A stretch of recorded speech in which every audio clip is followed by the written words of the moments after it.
দাদা দাদা যাবো তো? হ্যাঁ যাবো।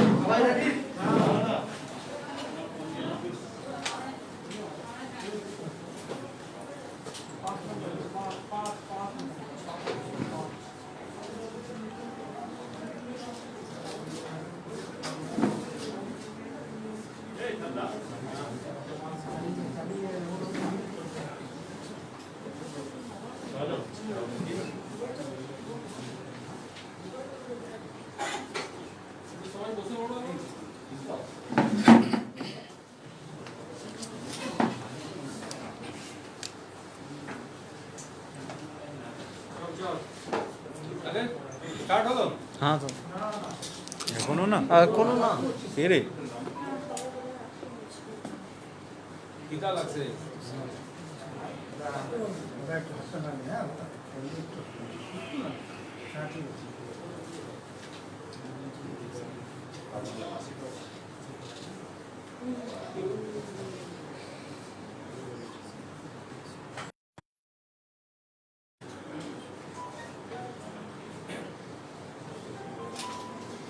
স্টার্ট করো স্টার্ট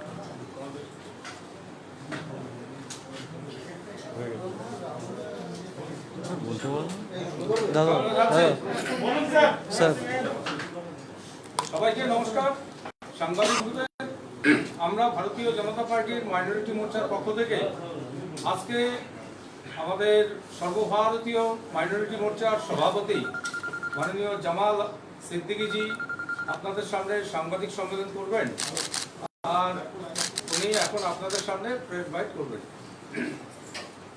नमस्कार। सबसे पहले तो मैं आप सबसे क्षमा चाहूंगा, थोड़ा विलंब हुआ। भारतीय जनता पार्टी और सखी मोर्चा के राष्ट्रीय अध्यक्ष बनने के बाद ये वेस्ट बंगाल का मेरा पहला दौरा है। मैं अपने भारतीय जनता पार्टी के साथियों से मिलने आया हूं। मैं ये यकीन दिलाने आया हूं कि भारतीय जनता पार्टी के कार्यकर्ता यहां कमजोर नहीं है। देश के 11 करोड़ जो सदस्य हैं भारतीय जनता पार्टी के, ये सब पश्चिम बंगाल के कार्यकर्ताओं के साथ है। जो हत्याएं की जा रही हैं, जो प्रताड़ित किया जा रहा है, जो तृणमूल कांग्रेस की गुंडागर्दी चल रही है, ये तत्काल बंद होना चाहिए। ममता दीदी की जो गुंडागर्दी चल रही है, दहशतगर्दी फैलाई जा रही है, ये तत्काल बंद होना चाहिए, वरना देश भर के कार्यकर्ता भारतीय जनता पार्टी के सदस्य ममता दीदी को सबक सिखाने के लिए बंगाल का रुख कर लेंगे। मुझे भारतीय जनता पार्टी ने अल्पसंख्यक समाज की जिम्मेदारी दी है। मेरा ये जो कार्यकाल शुरू हुआ है, मैंने इस कार्यकाल को बूथ पे समर्पित किया है। मेरा टारगेट है, मेरा ध्येय है कि जिस बूथ पर अल्पसंख्यक समाज रहता है, वहां पर हम अपने सदस्यों की संख्या बढ़ाएं, वहां पर हम टीम बनाएं, क्योंकि बुराई वहीं पर फैलती है। हमारी वहां पर ताकत नहीं होने से जो विपक्षी दल हैं, जो देशद्रोही ताकतें हैं, वो भारतीय जनता पार्टी को बदनाम करने के लिए तरह तरह के साजिशें रचते हैं। उन साजिशों पर रोक लगाया जाएगा। जो केंद्र सरकार में योजनाएं चल रही हैं अल्पसंख्यक समाज के लिए, 350 योजनाएं माननीय प्रधानमंत्री जी ने निकाला हुआ है।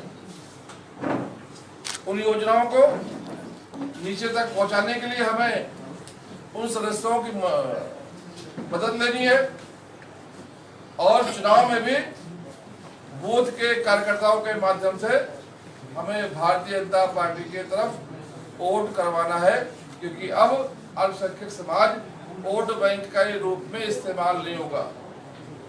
हमें स्कार्फ पहनकर इफ्तारी करने वाली नेता नहीं चाहिए।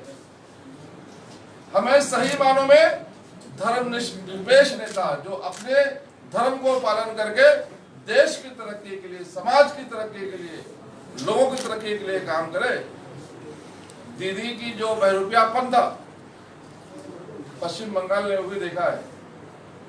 जिनके पैरों में चप्पल नहीं होते थे, आज 60-60 हजार के सैंडल पहने जा रहे दीदी को। जो साबुन से वो दीदी मुंह नहीं धोते थे, आज बंबई से लोग आकर मेकअप करते हैं उनका। जिस धनराशि से कई जिलों के विकास हो सकते थे, उससे बड़ी धनराशि दीदी सिर्फ अपने पोस्टर पश्चिम बंगाल में लगवाने के लिए खर्च कर रही है। ये जनता सब देख रही है और दीदी को हटाने के लिए जनता ने कमर कस लिया है। और उसमें सबसे बड़ा योगदान अल्पसंख्यक समाज का होगा, मुस्लिम समाज का होगा। ये मैं आपके सामने आश्वासन देना चाहता हूँ, क्योंकि मैं 3 दिन से पश्चिम बंगाल के दौरे पर हूँ। मैंने बहुत सारे कार्यकर्ताओं से बात किया है, मैंने बहुत सारे लोगों से बात किया है। मैंने देखा है लोगों ने तैयारी कर ली है, चुनाव की घोषणा का इंतजार कर रहे हैं और मुझे लगता है जल्द से जल्द दीदी को वापस भेजने वाले हैं। भारतीय जनता पार्टी ने अल्पसंख्यक समाज में काम करने के लिए बहुत अच्छे कार्यकर्ताओं के संरक्षण का भी काम शुरू किया है। जो कार्यकर्ता अच्छा काम कर सकते हैं उनको नीचे से ऊपर लाकर उनको काम पर लगाने का भी काम शुरू हो गया है। उस मुहिम के लिए भी मैं यहाँ पर आया हूँ। अभी मैं राष्ट्रीय अध्यक्ष बना हूँ। अभी मुझे अपनी टीम को बनानी है, राष्ट्रीय कार्यकारिणी को बनानी है। इसी प्रकार से मैं पूरे देश भर से जो अच्छे कार्यकर्ता है, जो समाज में जिनकी मान्यता है, उनको लेकर मैं एक अपनी अच्छी टीम भी बनाने वाला हूँ। कुल मिलाकर भारतीय जनता पार्टी के साथ अल्पसंख्यक समाज जो जुड़ना चाहता है, जो राह देख रहा है, कोई आए उनका मार्गदर्शन करे। जो भ्रांतियां फैली हुई हैं, भारतीय जनता पार्टी को दुश्मन बताया गया है, वो भ्रांतियों को दूर करने के लिए कोई आए और काम करे, उसको मैं पूरा करने के लिए मैं देश भर से एक बहुत अच्छा मैं टीम बनाने वाला हूँ। उसी सिलसिले में मैं यहाँ भी अपने कार्यकर्ताओं से बातचीत कर रहा हूँ। मुझे यकीन है कि पश्चिम बंगाल से भी बहुत अच्छे कार्यकर्ताओं को राष्ट्रीय टीम में अल्पसंख्यक मोर्चे में शामिल किया जाएगा। मैं जहाँ भी जाता हूँ, मैं पत्रकार भाइयों से भी मिलने का काम करता हूँ, क्योंकि आप आईना है, चौथे स्तंभ है। आपके माध्यम से कुछ अगर हमें जानकारी मिल सके जिससे हमें काम करने में आसानी हो, वो भी मैं लेना चाहूँगा। आज मैं आप सबको इसलिए निमंत्रित किया हूँ कि आपसे भी अगर कोई मुझे जानकारी मिल सके जिसको मैं इस्तेमाल कर समाज की उन्नति के लिए, भारतीय जनता पार्टी को मजबूत करने के लिए मैं काम कर सकूं, तो आपका बहुत बहुत आभार होगा मेरे लिए। मैं चाहूँगा कि आप अपने सुझाव मुझे दें।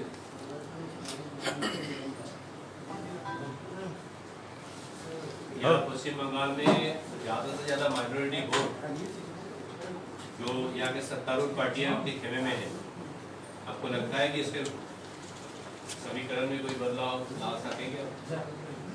खेमे में थे, है नहीं, क्योंकि मेरा भाई था जो मुसलमान समाज है, अल्पसंख्यक समाज है, वो दिल से राजनीति करते हैं। मैं उनको दिमाग से राजनीति करना सिखा रहा हूँ और मुझे लगता है कि लोगों को फर्क नजर आ रहा है कि जो लोग अपीजमेंट की राजनीति करते हैं, तुष्टीकरण की राजनीति करते हैं, वो देते कुछ नहीं है। वो सिर्फ हमारा जो बहुसंख्यक हिंदू भाई उससे दूर कर देते हैं, हमको उससे दूर करके हमारा उपयोग करते हैं वोट बैंक के रूप में। हमारा विकास नहीं हो पा रहा है। यही वजह है कि पश्चिम बंगाल का विकास नहीं हो पाया। आप बिहार जैसा राज्य देखिए, आज वहां पर वोट पड़ रहा है। आने वाले समय में नीतीश जी की और भारतीय जनता पार्टी की वहां पर सरकार फिर से बनने जा रही है, क्योंकि केंद्र सरकार का जो लाभ है वो जब तक राज्यों को नहीं मिलेगा, राज्य का विकास नहीं होगा। राज्य का विकास नहीं होगा तो समाज का विकास नहीं होगा। पश्चिम बंगाल का ये दुर्भाग्य रहा है कि यहाँ पर केंद्र में जिसकी सरकार थी, राज्य में उसकी सरकार नहीं आ पाई, इसलिए इसका विकास नहीं हो पाया। मुझे लगता है इस बार समाज का विकास होगा, राज्य का विकास होगा। जो वोट बैंक के रूप में मुसलमान समाज को लोग इस्तेमाल करते थे, अब मुसलमान वोट बैंक नहीं इस्तेमाल होगा। 2011 से अब तक बंगाल में ममता बनर्जी की सरकार है, क्या लगता है इन 9 सालों में बंगाल के मुसलमानों को कुछ भला हुआ है, डेवलपमेंट हुआ है? मुझे तो कहीं भला दिखाई नहीं दे रहा है। आज कल मैं जो है साउथ परगना में एक कार्यक्रम में गया था, 80 किलोमीटर चलने के लिए मुझे 4 घंटे लगे, बनका गया था। आप मुझे बताइए, देश में सड़कों का जाल बिछाया जा रहा है।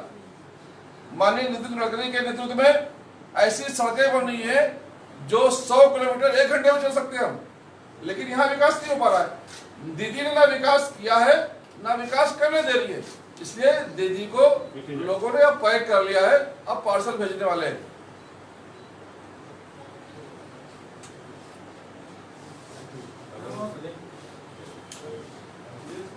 क्या लगता है 2021 में बंगाल के जो माइनॉरिटीज है वो बीजेपी के साथ रहेंगे आपका?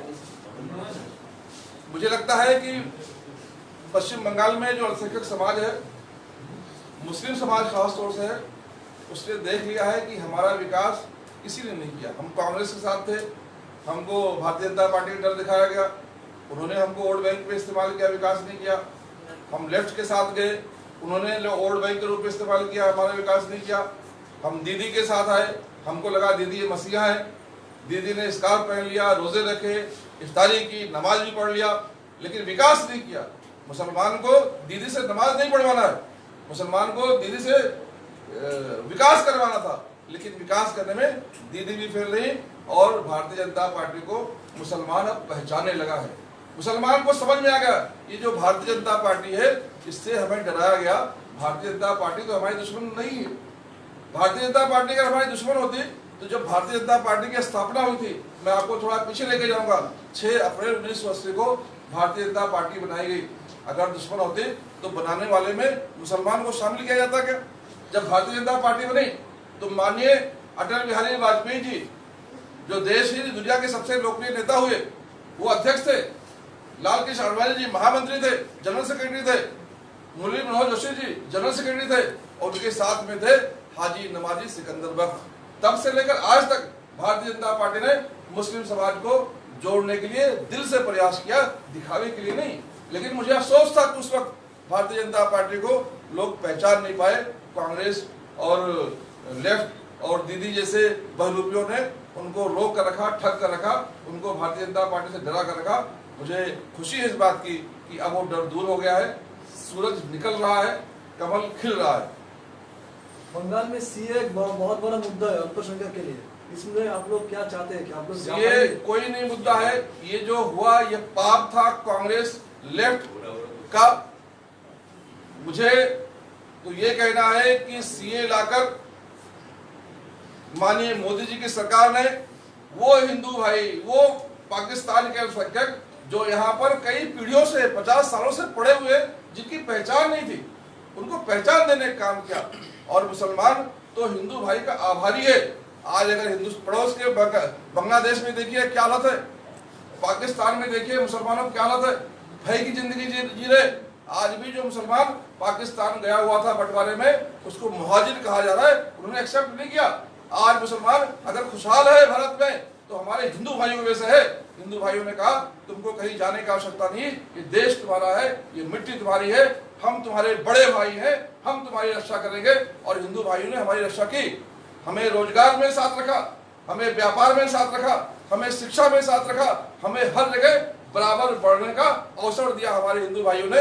अगर कोई हिंदू भाई वहां प्रताड़ित था और यहाँ 50 सालों से पड़ा हुआ था, कांग्रेस ने उनको न्याय नहीं दिया था, तो भारतीय जनता पार्टी ने न्याय दिया, तो क्या बुरा किया। लेकिन जो हिंदू भाई को न्याय मिला तो मुसलमान भाइयों में गुमराह किया गया। मुसलमान भाइयों में ये गैर समझ फैलाई गई कि अब तुमको पाकिस्तान भेज दिया जाएगा। तो जो विरोध हुए वो गैर समझ की वजह से हुए। मुसलमानों को क्या लगा कि हिंदू आएंगे मुसलमान जाएंगे, लेकिन समय रहते हुए हम सभी लोगों ने, समाज के अच्छे लोगों ने, भारतीय जनता पार्टी के कार्यकर्ताओं ने, हम मुसलमान भाइयों को ये समझाने में सफल रहे कि कोई जाएगा नहीं। यहाँ जो पहले से थे उनको सुरक्षा देने के लिए, उनको पहचान देने के लिए हमने नागरिकता देने का कानून बनाया है। वहां अगर कोई मुसलमान आना चाहता है उसके लिए भी कानून पहले से मौजूद है। अदनान सामी को हमने नागरिकता दी है, कोई मुसलमान अगर वहां से आना चाहता है उसको हम नागरिकता देने में तैयार है।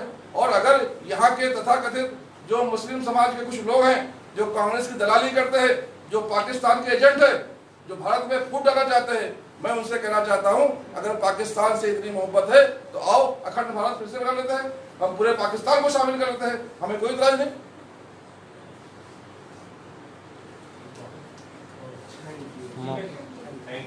Thank you. Thank you.